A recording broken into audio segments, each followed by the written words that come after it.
अस्सलाम वालेकुम नाजरीन, मैं हूँ वजिया ज़ुबैर। नाज़रीन, मेरी एक बहुत अच्छी दोस्त है, मेरी बचपन की दोस्त है। अक्सर मेरे फ़ोन पर उससे बातचीत होती रहती है। उसकी भी शादी हो गई है माशाल्लाह से। उसके 3 बच्चे हैं, मेरे बच्चों की तरह ही। 2 बेटियां हैं उसकी, 1 बेटा है।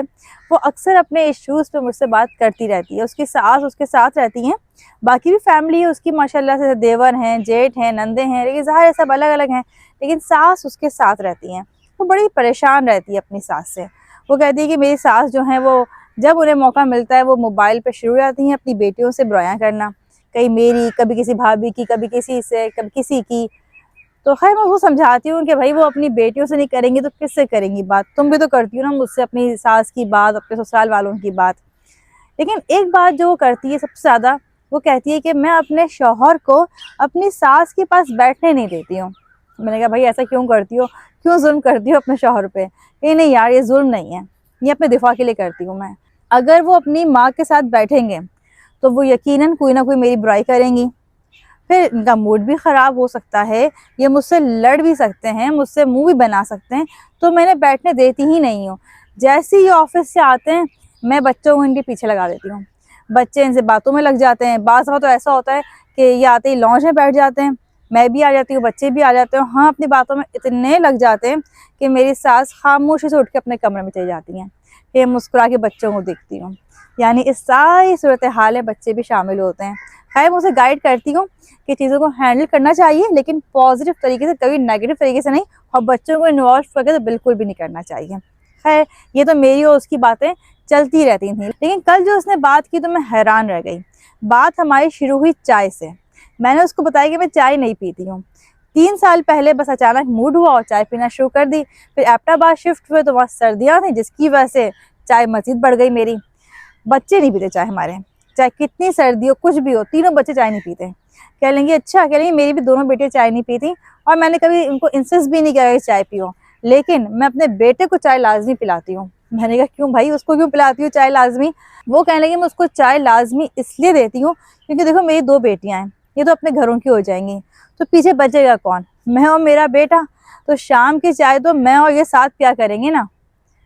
मैं उसकी बात सुन के हैरान हो गई। कि मैं थोड़ा वक्फा लेके उससे कहा कि तुम सोचो, तुम अभी से ये प्लानिंग कर रही हो जबकि तुम्हारा बेटा बहुत छोटा है, अभी अली के एज का होगा। मैंने तुम अभी से ये प्लानिंग कर रही हो कि ये बड़ा होगा तो तुम और ये मिलकर एक साथ बैठ के चाय पियेंगे।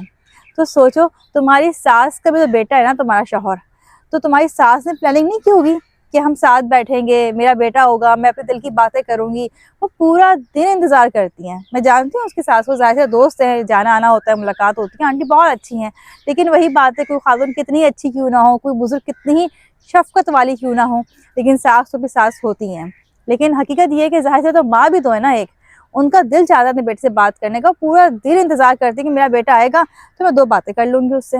बेटे के पास टाइम ही नहीं है क्योंकि बीवी उसको बैठने ही देती है। तो मेरे दोस्त को मैं समझाया, मैंने कहा तुम जो कर रही हो कितना गलत कर रही हो। कल को तुम्हारी बहू आए और वो भी यही सोचे कि नहीं भाई मैं तो इनको बैठने दूंगी नहीं अम्मी के साथ, ये तो पता नहीं क्या क्या बातें कर लेंगे आपस में। तो सोचो, तुम्हारी इतने अरसे की प्लानिंग है, तुम जो सोचती हो अभी से कि अपने बेटे के साथ बैठ के चाय पीऊंगी, दिन भर की थकन उतारूंगी, उससे बातें करूंगी, तुम्हारे ख्वाब का क्या होगा?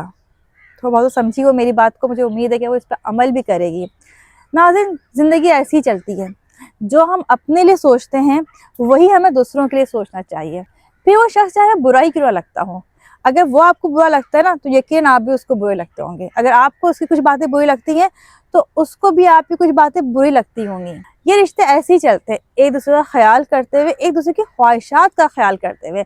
अब बहुत से ख़वातीन कहेंगी कि आप जॉइंट फैमिली में नहीं रही हैं, इसलिए आप इतने मज़े से मशवरे दे रही हैं कि सास के साथ बैठा करें, बातें क्या करें, उनकी ख्वाहिशात का ख्याल रखा करें, शौहर को बैठने दिया करें। ऐसी बात नहीं है। अल्हम्दुलिल्लाह मैं जॉइंट फैमिली में रही भी हूँ, और अलग होने के बाद भी ज़ाहिर सी बात है, वक्त आता है कि आपको अलग अलग होना पड़ता है। तब भी मेरी सास ने ज़्यादा वक्त मेरे साथ गुजारा है। एबटाबाद शिफ्टिंग के 2 महीने बाद ही वो मेरे पास रुकने के लिए आ गई थी। हालांकि वो उम्रा करके आई थी, वो किसी के पास नहीं गई, वो सीधी मेरे पास आई है कराची से। क्यों? क्योंकि मेरा रिलेशन उनके साथ अच्छा था। और रिलेशन अच्छे होने की वजह क्या थी कि हम दोनों ने एक दूसरे की ख्वाहिशात का ख्याल किया था। हम दोनों ने एक दूसरे की पॉजिटिव चीज़ों को फोकस किया था। ऐसा नहीं है कि कई मसले मसाइल ही नहीं हुए, सबके होते हैं मसले मसाइल। मेरा माशाल्लाह बड़ा ससुराल है, मैं ये नहीं कहूँगी सब मुझसे खुश रहते हैं। बहुत सारे लोग ऐसे हैं जो मुझसे नाराज़ रहते हैं, ये अभी भी नाराज़ होंगे, मेरे ताल्लुकात अच्छे नहीं हैं उनके साथ, लेकिन मैंने उनको फोकस किया हुआ है जिनके ताल्लुकात मेरे साथ अच्छे हैं, जो खुश होते हैं मुझसे मिलकर, जिनसे मुझे पॉजिटिव वाइब्स आती हैं और जिनको मेरे पास से आती होंगी। तो जो आपके पास है ना, आपको उसको ही फोकस करना चाहिए पूरे रिस्पेक्ट के साथ। जब मैं जॉइंट फैमिली में थी तो मैं ज़ुबैर से कहती थी कि ज़ुबैर कभी भी आप ऑफिस से आके ना सीधे बेडरूम में नहीं आइएगा, अम्मी अब्बू आपका इंतज़ार कर रहे होते हैं। तो ये हमारे घर कल्चर था। ज़ुबैर आते थे, आके हमेशा लॉन्ज में बैठते थे और वहीं अम्मी अब्बू बैठ के इनसे बातें करते थे, फिर खाना लगता था, हम खाना खाते थे, फिर खाना खाने के बाद ज़ुबैर साहब कमरे में आया करते थे। तो देखें नाज़रीन, रिश्ते ऐसे ही चलते हैं, एक दूसरे का ख्याल करते हुए, एक दूसरे की ख्वाहिशात का ख्याल करते हुए। इसी तरह मेरी नंदे भी आया करती थी मेरे घर रुकने के लिए, यानी माशाल्लाह मेरी 4 नंदे हैं और महीने में कम से कम वो 2 दफ़ा रुकने के लिए आया करती थी। अगर एक नंद ने फ़ोन करके कह दिया कि भाभी हम आ रहे हैं, तो बाकी 3 को मैं फ़ोन करती थी कि नहीं आप लोगों को भी आना है क्योंकि वो आ रही है। अब मैं आज देखती हूँ कि मेरे जो क्लाइंट्स लड़के हैं बहुत सारी, वो मुझे फ़ोन करती हैं, रो रही होती हैं, 2 नंदें दोनों एक साथ आ जाती हैं, इतना काम बढ़ जाता है। लेकिन जब मैं अपना वक़्त याद करती हूँ, जब मैं जॉइंट फैमिली में थी और मेरी 4 नंदें साथ आया करती थी, तो कभी इस बात का एहसास ही नहीं हुआ कि ये चारों साथ आ जाती हैं। इनके माशाल्लाह इतने बच्चे भी हैं, तो मेरा काम इतना बढ़ जाता है, दोपहर का खाना, नाश्ता, रात का खाना, कभी इस बात का ख्याल ही नहीं आया। क्योंकि जब वो आती थी तो मैं इतना एंजॉय करती थी, हंसी मजाक हो रहा है, बातें हो रही हैं, ज़ाहिर सी बातें, जो बातें बुरी भी लगती थी, लेकिन वही बात कि आपने नेगेटिव को नहीं पॉजिटिव को फोकस करना है। तो अगर आपके आसपास भी आपके ससुराली रिश्ते हैं तो उनकी पॉजिटिव बातों का फोकस करना शुरू कर दें, और जो अपने लिए सोचती हैं, अपने लिए पसंद करती हैं, वही अपने ससुराल वालों पर अप्लाई करना शुरू कर दें। तो आप भी मुतमईन रहेंगी, आपके आसपास वाले लोग भी मुतमईन रहेंगे। इसके अलावा नाज़रीन, हमारी नई डायरी माई मदर्स डायरी आ चुकी है। अगर आप चाहती हैं आपका रिश्ता अपनी सास के साथ बेहतरीन हो जाए, आप भी उनके साथ बैठ के वक्त को एंजॉय करें, अपने बेटे ज़्यादा उन्हें आपके साथ मज़ा आए, तो ये डायरी आप हासिल कर सकती हैं। इसमें दिए गए सवालात आप अपनी सास से पूछेंगी तो आपका रिलेशन अपनी सास से अच्छा हो सकता है। अपनी वालदा के लिए भी आप ये डायरी ले सकती हैं। और इसके अलावा अगर आप खुद माँ हैं और आप चाहती हैं कि आपके बच्चे आपको याद रखें हमेशा, तब भी ये डायरी आप हासिल कर सकती हैं हमारे दिए गए नंबर पर कॉन्टैक्ट करके। इसके अलावा अगर आप परेशान हैं, घरेलू मसाइल हैं, शरीक हयात की वजह से परेशान हैं, बच्चों ने बहुत तंग किया हुआ है, चीज़ें हैंडल नहीं हो रही हों, किसी की गाइडलाइन चाहिए आपको, तब भी आप हमसे ऑनलाइन कोचिंग करवा सकती हैं हमारे दिए गए नंबर पर कॉन्टैक्ट करके। बहुत बहुत शुक्रिया। अल्लाह हाफ़िज़।